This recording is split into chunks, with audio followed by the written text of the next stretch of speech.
Hello everyone, আমি পায়েল। আমার নতুন একটি ভিডিওতে সবাইকে এত ভালোবাসা। আশা করি আপনারা সবাই খুব ভালো আছেন, আর আমরাও কিন্তু বেশ ভালোই আছি। সকাল থেকেই একেবারে ঝমঝমিয়ে বৃষ্টি হয়েই চলেছে, যদিও গতকাল রাতে এক দু ফোঁটা হয়েছিল। ভোর রাতের দিকে একটু কমেও গিয়েছিল, আবার বেলা বাড়তেই এই অবস্থা। ফোনের ওয়েদার বলছে আগামী 3 দিন এই একই রকম ওয়েদার চলবে, বৃষ্টি হবে আবার কমবে, তবে সূর্যের দেখা পাবো সেই শুক্রবার নাগাদ। গত সপ্তাহের দিকেও বেশ ভালোই একটু গরম ছিল আর ঝকঝকে রোদ্দুর তো ছিলই, তবে হঠাৎ করে এরকম একনাগাড়ে বৃষ্টি বা নিম্নচাপ যেটাই বলুন না কেন, এটার লক্ষণ ওই একটাই, শীতের আগমন। তবে অগস্ট আর ওই সেপ্টেম্বরের ফার্স্ট উইক নাগাদ যে গরমটা পড়ে, সেই গরমের হাত থেকে বাঁচতে এটা বাবা ঢের ভালো। আজকে বৃষ্টি পড়ায় তাই ভাবলাম একটু ফ্রিজ থেকে মাটন বের করি। যদিও অনেক দিন ভালো মন্দ রান্না বান্না হয় না, তাই একটা প্যাকেট মাটন আমি গতকাল রাতেই ফ্রিজ থেকে বের করে রেখেছিলাম। সকাল সকাল এটা এখন ধুয়ে প্রেসার কুকারে চাপিয়ে দেব। আপনারা তো জানেন এখানে মাংস বলতে সবই ফ্রোজেন, মুরগি, খাসি, হাঁস যেটাই বলুন না কেন, সব মাংসই আসে একেবারে ফ্রোজেন হয়ে। তবে মুরগির মাংস ফ্রোজেন হলেও তাতে টেস্টের খুব একটা পার্থক্য থাকে না। তবে খাসি বা মাটন এই মাংসের কিন্তু ফ্রোজেন ব্যাপারটায় অনেকটা আসল স্বাদ নষ্ট হয়ে যায়। দেশের মাংস আর এদেশের মাংসের মধ্যে আকাশ পাতাল পার্থক্য রয়েছে, স্বাদে, গন্ধে, সব দিক থেকে এর পরিবর্তন লক্ষ্যমান। গরম জল দিয়ে মাটনটাকে বেশ কয়েকবার ধুলাম, তারপর প্রেসার কুকার নিলাম। এইবার এর মধ্যে ওই তো 2 কাপ মতো জল দেব। যতটা পরিমাণ জল দেব চেষ্টা করব জলটা যেন মাটনের খুব উপরে উঠে না আসে। তারপর একটু নুন হলুদ দিয়ে এটাকে সিদ্ধ বসিয়ে দেব। আমাদের বাড়িতে মিষ্টি জাতীয় খাবার বা চিনি যে কোনো খাবারে অ্যাড করে সেটা খাওয়ার চল অনেকদিন আগেই ঘুচে গিয়েছে, বুঝলেন। কিন্তু তারপরেও একটা চিনির প্যাকেট ঘরে আনলে বেশ অনেক দিন চলে যায়, তা ধরুন ওই 4-5 মাস। তবে নুন নুন আমরা একবারে 5 কিলো ওজনের একটা বড় বস্তা নিয়ে আসি। বস্তা বলতে কাগজের প্যাকেটগুলো আর কি, অনেকটা বড় থাকে। আর 5 কিলো নুন মানেই বুঝতে পারছেন সেটা কতটা পরিমাণ। ওই নুনের বস্তাখানা একবার আনলে বহুদিন চলে যায়, জানেন তো। রিসেন্টলি ওই নুনের বস্তাটা ফুরিয়ে গিয়েছে, তবে ঘরে বহুদিন ধরে একটা সি সল্টের কৌটা পড়েছিল। কাঞ্চনকে বললাম, না তুমি নুন এনো না, বরং বাড়িতে একটা সি সল্ট রয়েছে, ওটা শেষ করি, তারপরই না হয় অন্যটার দিকে যেও। বেশ, চলুন কুকারে মাংসটা চাপিয়ে দিই। প্রায় 10 থেকে 12টা মতো সিটি লাগবে, তার কারণ এগুলো যা শক্ত মাংস, ওই রকম যদি সিটি না দিই তাহলে রান্নার শেষে এটাকে টেনেও হিচড়েও ছিঁড়তে পারবো না। এদিকে মাংসটা সিদ্ধ হয়ে গিয়েছে, আমি আবার এই ফাঁকে স্নান করে এলাম। মিহিত ওদিকে ঘুমোচ্ছে। যাই হোক, আমার অনেকগুলো কাজ এগিয়ে গেল। দাঁড়ান, এটাকে আগে রেখে একটুখানি চিংড়ি মাছ বের করি। ফ্রিজে অনেক দিন যাবত কিছু পালং শাক পড়েছিল, এই চিংড়ি মাছগুলো ভিজিয়ে রাখি। ওদিকে মাংস হতে হতে চিংড়ি মাছটা প্রায় নরম হয়ে যাবে, তারপর ডালের বড়ি আর এটা দিয়ে শাকটা রান্না করব। শাক পাতা যদি একটুখানি ফ্রেশ ফ্রেশ না খাওয়া যায় তাহলে আর বাড়িতে ফ্রেশ শাক এনে লাভ কোথায়। একটা প্যাকেটের মধ্যে ওই 10টা 12টা মতো চিংড়ি কাঞ্চন সবসময় ডিভাইড করে রাখে, তো সেটারই একটা প্যাকেট বের করে আমি জলে ভিজিয়ে রাখলাম। ওদিকে মাংস সিদ্ধ হয়ে গিয়েছে। এদিকে চলুন একে একে মাংসের জন্য কিছু মশলা গুছিয়ে নেই। আমাদের বাড়ির খুব কাছেই একটা দোকান আছে, জানেন। ওখানে না আলু পেঁয়াজ বেশ সস্তায় মাঝে মাঝেই পাওয়া যায়। আলু ধরুন ওই 108 ইয়েন, পেঁয়াজ আবার ধরুন প্রায় 2-3 কিলো মতো 300 ইয়েনে পাওয়া যায়। এইবার আমি যে পেঁয়াজটা এনেছিলাম এটাও প্রায় 3 কিলো মতো পেঁয়াজ 300 ইয়েন দাম পড়েছিল। একবারে অনেকটা ছিল, তাই এখনো দিব্যি চলে যাচ্ছে। আলুগুলো আমি বড় বড় করে কেটে নিচ্ছি, কারণ মাংসের মধ্যে আলু একটু বড় বড় হলেই দেখতে এবং খেতে দুই ভালো লাগে। মাংসের থেকে আমার মাংসের ঝোল আর আলু দুই বেশি প্রিয়। বেশ, ওদিকে আলু পেঁয়াজ গুছিয়ে নিয়ে এখন আদা রসুনটাও মিক্সার গ্রাইন্ডারে বেটে নেব। আজকাল জানেন এই মিক্সার গ্রাইন্ডারের শব্দে মিহির বেশ ডিস্টার্ব হয়, আর ও বেশ ভয়ও পায়। তাই ভাবছি শুধু শুধু বাচ্চাটাকে আর কষ্ট দিয়ে লাভ নেই, ওর পাপাকে বলে নেক্সট উইকে একটু আদা রসুনের পেস্ট দোকান থেকেই কিনে আনবো, তাহলে আর এই সমস্যায় আমাকে পড়তে হবে না। এদিকে যে পাত্রে মাংস রান্না হবে সেই একই পাত্রে আমি বেশ কিছুটা পরিমাণ সাদা তেল গরম করে নিয়েছি। 1 চিমটে মতো হলুদ দিয়েছি, যাতে করে এই তেলগুলো চারিদিকে ছিটে না আসে। আর তেল গায়ে ছিটে আসার যে ব্যাপারটা, এটা কিন্তু আমার বেশ ভয় করে, তার কারণ এই অ্যাক্সিডেন্ট আমার সাথে আগেও বেশ কয়েকবার ঘটেছে। যাই হোক, কথা বলতে বলতে আলুগুলোকে বেশ কড়া করে নুন ছাড়াই আমি এপিট ওপিট করে সুন্দর মতো ভেজে একটা পাত্রে তুলে নিলাম। এবার যে পরিমাণ তেল রয়েছে এর মধ্যে আর এক্সট্রা করে তেল অ্যাড করব না, তার কারণ কারণ খাসির মাংসের মধ্যে এমনিতেই যথেষ্ট পরিমাণ তেল আর চর্বি তো থাকেই। তো এই তেলের মধ্যে আমি গোটা শুকনো লঙ্কা দুটো, একটা গোটা তেজপাতা, একটুখানি গোটা গরম মশলা, সাথে কিছুটা পরিমাণ গোটা জিরে ফোড়ন দিলাম। আর ওই যে কুচি করে রাখা পেঁয়াজগুলো ভালো মতো ভেজে নিয়ে এর মধ্যে দিয়ে দেবো আদা রসুনের পেস্টটা।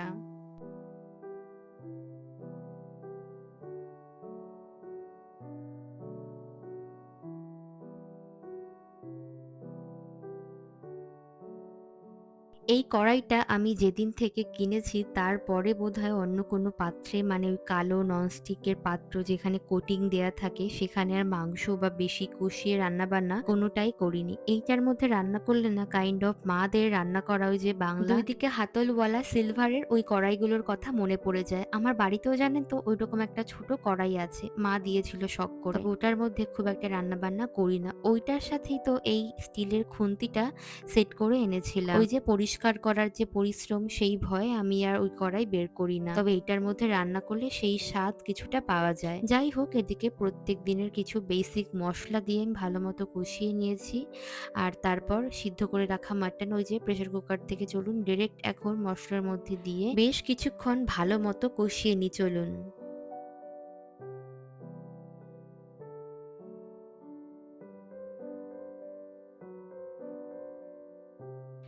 যদি এখানকার মাটনের স্বাদের কথা আমি বর্ণনা করতে যাই তাহলে আমি বলবো আকাশ পাতালের পার্থক্য রয়েছে। এখানকার এই যে ফ্রোজেন মাটন দেখছেন, এর যা স্বাদ তার সাথে আমাদের দেশের মাটনের কোনো তুলনাই চলে না। এগুলো এমনিতেই ফ্রোজেন, তারপর দেশি খাসিও না, এগুলো অন্য জাতের খাসি। এই কারণে এর স্বাদও যথেষ্ট ভিন্ন, কিন্তু তারপরেও নেই মামার চেয়ে কানা মামা ঢের ভালো। ওদিকে মাংসগুলো কষানো হচ্ছে, এই ফাঁকে চলুন চিংড়ি মাছগুলো ভালো করে বেছে নেওয়ার পর আমি ছোট্ট ছোট্ট করে টুকরো টুকরো করে একটা কাঁচি দিয়ে কেটে নিই। ওদিকে আবার সোনা দেখুন উঠে গিয়েছে।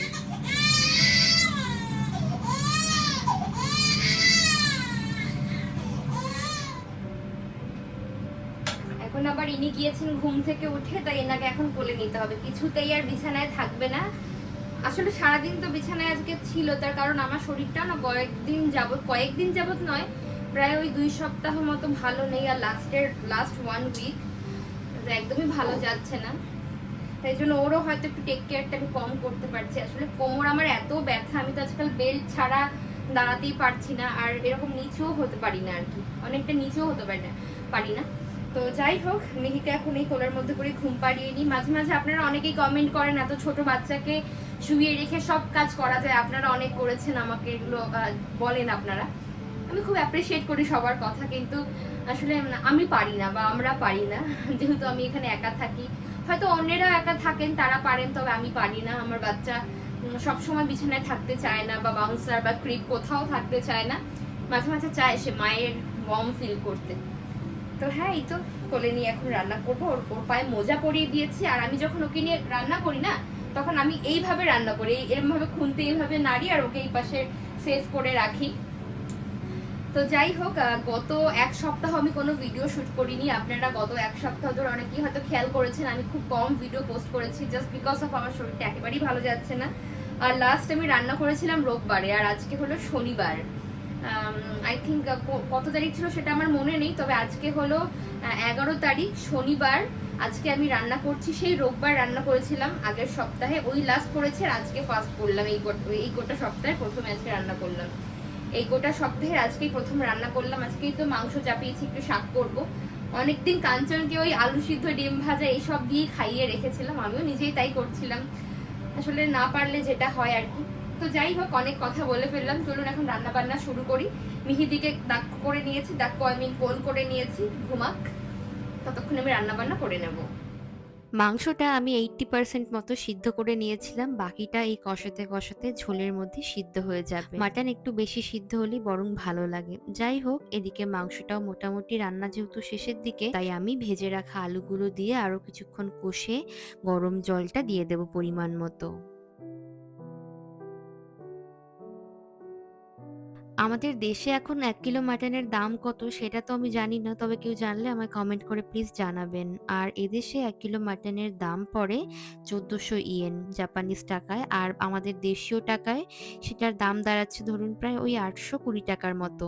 তবে এই ৳৮২০ যদি ২-৩ পিস মতো দেশি মাংস আমি পেতাম, আমি সেই দেশি মাংসের দিকেই ঝুঁকে থাকতাম। তার কারণ যখন আমি ১ম এই দেশে এসেছিলাম আমার খুব ভালো করেই মনে আছে মাংস আমার মায়ের মতো করে একদিন আমি গ্যাসের ওভেনে বেশ ২-৩ ঘন্টা ধরে কষিয়ে রান্না করতে চেয়েছিলাম। ২-৩ ঘন্টা তো ছাড়ুন ৪ সাড়ে ৪ ঘন্টা পরেও দেখি মাংস সেই রাবারের মতোই শক্ত হয়ে আছে। আমাদের দেশে যেমন আঁচের আগুন বা কাঠের আগুনে মাংস রান্না করলে সেই মাংসের স্বাদই থাকে অন্যরকম। তবে এখানকার মাংসকে আপনি কোনোভাবেই সাধারণ কড়াইয়ে অনেকক্ষণ ধরে রান্না করতে নরম করতেই পারবেন না। কুকারের ব্যবহার আপনাকে করতেই হবে। যখন ১ম মাটন রান্না করতাম দেখতাম আমার মাটন রান্নার পর একটা কেমন যেন উদ্ভট গন্ধ রয়েছে। ওই যে ছাগলের গায়ের যে গন্ধ থাকে, উদ্ভট ভোটকা গন্ধ ওই গন্ধটা রয়েছে। তারপর তো বেশ কয়েক বছর আমরা মাটনই বাড়িতে আনতাম না। তারপর বেশ কয়েকজন দিদি যারা এখানে বহু বছর ধরে রয়েছে তাদের কাছে মাটনের রেসিপি জানতে পারি। তারা বলল কখনো নাকি মাটন রান্না করার পর মাটন সিদ্ধ করার পর যে স্টকটা রয়েছে সেটা যেন আমি কখনোই মাংসের ঝোলে ব্যবহার না করি। তার থেকে বরং গরম জল ব্যবহার করলেই মাংসের যে বাজে দুর্গন্ধ সেটা চলে যায়। তবে আগের তুলনায় এখনকার মাটন অনেকটাই বেশি কোয়ালিটিফুল। এখনকার মাংস একটুখানি কায়দা করে রান্না করলে সেই গন্ধ থাকেই না বললে চলে। আবার জানেন আজকাল তো অনেকের মুখেই শুনলাম বন্ধু-বান্ধবীরা অনেকেই বলছে নাকি কোনো একটা দোকানে একদম ফ্রেশ মাটন তারা কেটে বিক্রি করেন। যদিও সেই দোকান আমাদের বাড়ি থেকে অনেক দূরে ইভেন অন্য প্রেফেকচারে, তাই সেখান থেকে মাংস গিয়ে আনার কথা তো ভাবাই যায় না। তবে যে দোকান থেকে আমরা আজকাল মাটনটা নিয়ে আসি এদের মাটন যথেষ্ট ভালো। এদিকে পালং শাকটা রান্না করব তো তার জন্য ফ্রিজ থেকে শাকগুলো বের করে আগে ভালো মতো জল দিয়ে ধুয়ে নেব। শাকের মধ্যে তো অল্প বালি থাকে তাই বেশ কিছুক্ষণ সময় নিয়ে ধুতে হয়। ওদিকে মাংসের ঝোলটাও প্রায় রেডি হয়ে গিয়েছে। আমি অল্প মিট মশলা, গরম মশলা ছড়িয়ে একদম লাইট আঁচে ভালো মতো আরো একবার ফুটতে দিলাম। এটাকে আর বেশিক্ষণ রান্না করব না, তার কারণ মাটনের পাতলা ঝোল খেতেই গরম ভাতে বেশি জমে। আর এমনিতেও এর থেকে বেশি আর রান্না করে ফেললে আলুগুলোর চিহ্ন আর থাকবে না। তাই চলুন এটাকে এখন ঢাকা দিয়ে গ্যাস অফ করে অন্য পাশে সরিয়ে রাখি।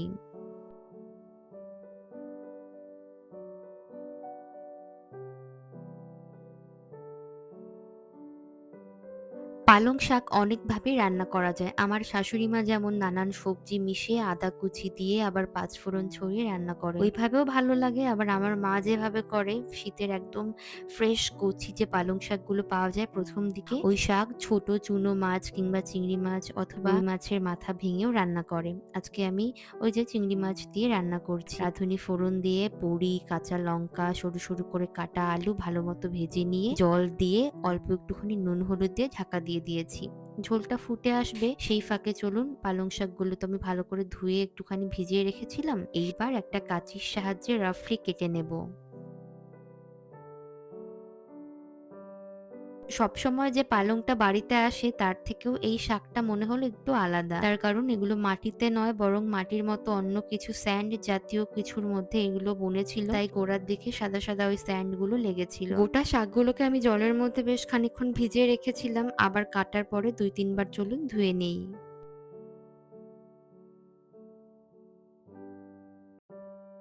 যাই হোক ঝোলটা বেশ অনেকটাই ফুটে এসেছে আবার কমেও গিয়েছে। এই ফাঁকে শাকগুলো দিয়ে দেব। এই শাক দিয়ে বেশিক্ষণ রান্না করব না, তাহলে শাকের যে সবুজ ভাবটা সেটা যেমন থাকবে না আর পরে বেশি নরম হয়ে গেলে শাকটা খেতেও আর অত ভালো লাগে না। এই ডালের বড়ি প্রত্যেক বছর আমি দেশ থেকে ফেরার সময় বেশ অনেকটা পরিমাণ করে নিয়ে আসি। লাস্ট বার যখন বাড়িতে গিয়েছিলাম ওই যে মিহি পেটে থাকতে তখন না মা অনেক করে বলেছিল যে একটুখানি বড়ি নিয়ে যা। আমি যে কি ভেবে নিয়ে এলাম না শুধু এখন মনে আফসোস করি। তার কারণ আমার এই বড়ির মজুদ প্রায় শেষের দিকে। আর এই দেশে তো বড়ি কিনতে পাওয়া যায় না। আর যদি পাওয়াও যেত কেনা বড়ির সাথে বাড়ির হাতে বানানো বড়ি তার কি কোনো তুলনা চলে বলুন? যাই হোক দেখি বৌদিকে না হয় বলবো একটুখানি বড়ি আমাকে কুরিয়ার করে পাঠিয়ে দিতে। ভেজে রাখা চিংড়ি মাছগুলো ঝোলের ওপরে দিয়ে দিলাম। ঝোলটা প্রায় অনেকটাই কমে এসেছে, যদিও নাবানোর সময় হালকা একটুখানি ভাজা জিরের গুঁড়ো দিয়ে দেব। নুন ঝাল চেক করে দেখলাম বেশ ভালোই হয়েছে, তবে নুনের পরিমাণটা একটু কম রয়েছে তাই আমি অ্যাড করে দিলাম। ডালের বড়ি আর চিংড়ি মাছ এই দুটোর কম্বিনেশন একসাথে মিলে মিশে একেবারে একটা স্বর্গীয় ঘ্রাণ ছেড়েছে যাকে বলে। যাই হোক, রান্না বান্না তো ওদিকে শেষ, বাসনগুলো মেজে নিয়ে কিচেনটাও আমি ক্লিন করে নেব। সেই সাথে আজকের ভিডিওটাও এখানেই শেষ করছি। দেখা হচ্ছে পরবর্তী নতুন ভিডিওতে। সবাই খুব ভালো থাকবেন। Tata, bye bye.